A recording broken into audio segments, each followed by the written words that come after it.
वडोदरा में धोखाधड़ी के किस्से लगातार बढ़ते जा रहे हैं। तब वडोदरा के एक सिविल इंजीनियर के साथ धोखाधड़ी करने वाले नाइजीरियन आरोपी की गिरफ्तारी क्राइम ब्रांच की ओर से कर ली गई है। दरअसल ये पूरा मामला सामने आया जब शिकायतकर्ता सिविल इंजीनियर की ओर से शिकायत पुलिस थाने में दर्ज करवाई गई। दरअसल सिविल इंजीनियर के ऊपर एक मेल आया था।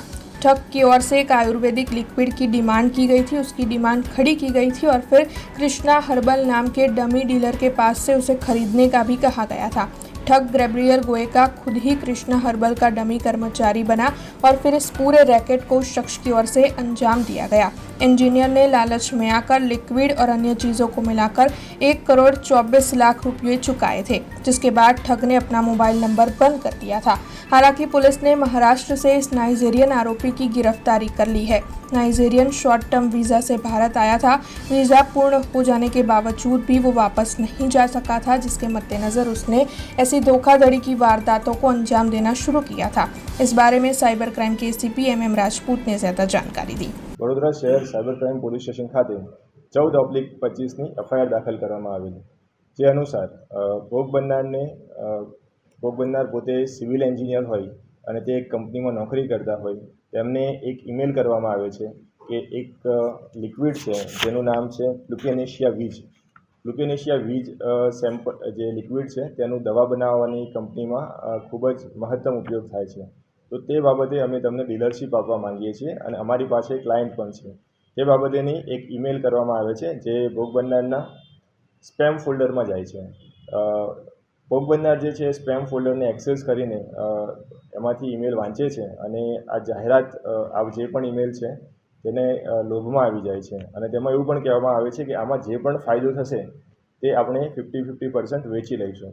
તો તે બાબતે જે ભોગ બનનાર છે એ 20 લિટર આ જે લિક્વિડ છે એક જગ્યાએથી મંગાવે છે અને જેના નાણાં ચૂકવી દે છે।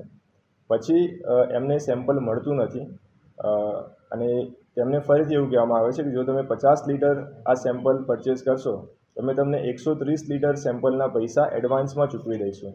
તો તે બાબતે જે ભોગ બનનાર છે એ સામેવાળાની વાતમાં આવી જાય છે અને તેમને 1,24,00,000 રૂપિયા સામેવાળાના ખાતામાં જમા કરાવે છે અને ત્યારબાદ પણ એમને નાણાં પરત ન થતાં તેમને લિક્વિડ જે સેમ્પલ છે ન મળતા તેઓ સાયબર ક્રાઇમ પોલીસ સ્ટેશનનો સંપર્ક કરે છે અને તે બાબતે એફઆઈઆર દાખલ કરવામાં આવે છે। આ બાબતે તપાસ કરતા માનનીય સીપી સાહેબ, એડિશનલ સીપી સાહેબ અને ડીસીપી સાહેબના માર્ગદર્શન હેઠળ સાયબર ક્રાઇમ પોલીસ સ્ટેશનની ટીમ દ્વારા મની ટ્રેલ અને ટેકનિકલ ઇન્ટેલિજન્સના દ્વારા એવું જાણવા મળેલ છે કે જે ફોન કરેલ છે તે મુંબઈ ખાતેથી ઓપરેટ થાય છે। જે બાબતે ત્યાં ટીમ દ્વારા સતત 2 દિવસ રોકાઈ આરોપી પોતાનું લોકેશન સતત બદલતો હોય તેની પાછળ 200 કિલોમીટરથી પણ વધુની એનો પીછો કરી અને આરોપીને ઝડપી પાડેલ છે। આરોપી પોતે નાઇજીરિયાનો વતની છે। તેનું નામ ગેબ્રિયલ ઓએન્કા છે અને તે અગાઉ મુંબઈ ખાતે પાસપોર્ટ એક્ટ અને ફોરેનર્સ एक्टની વિવિધ કલમો હેઠળ અગાઉ ધરપકડ થયેલ છે। हमसे जुड़े रहने के लिए हमारे YouTube चैनल को सब्सक्राइब करें और नई वीडियो की नोटिफिकेशन के लिए बेल आइकॉन को दबाएं।